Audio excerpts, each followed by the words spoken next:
नमस्कार मंडळी, आशूज रेसिपीमध्ये आपलं सर्वांचं खूप खूप स्वागत आहे। आपण आज बनवणार आहे दही पुदिन्याची चटणी।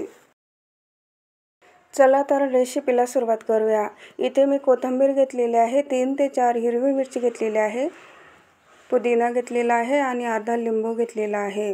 त्यानंतर मी इथे मिक्सरचं भांडं घेतलेलं आहे, त्यामध्ये आपल्याला हे सर्व साहित्य टाकून घ्यायचं आहे। सर्व साहित्य टाकल्यानंतर अर्धा जो लिंबू आहे ते सुद्धा आपल्याला त्यामध्ये पिळून टाकायचं आहे। काळं मीठ घेतलेलं आहे, अर्धा चमचा मी इथे जिरा पावडर, चवीनुसार मीठ आणि थोडंसं पाणी टाकून घेतलेलं आहे।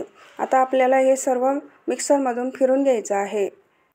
इथे मी एका काचेच्या बाउलमध्ये दही घेतलेलं आहे, त्यामध्ये आपण जे मसाला काढलेला आहे त्यामध्ये आपण टाकून घेणार आहे आणि छान एकजीव करून घेणार आहे। इथे आपण बघू शकता आपली दही पुदिन्याची चटणी एकदम परफेक्ट तयार झालेली आहे। ही चटणी दही वड्यासाठी वापरली जाते। दही वड्याची लिंक मी खाली दिलेली आहे, आपण बघू शकता। दही पुदिन्याची चटणी जर तुम्हाला आवडली असेल तर नक्कीच लाईक करा, कमेंट करा, सबस्क्राईब करा। धन्यवाद।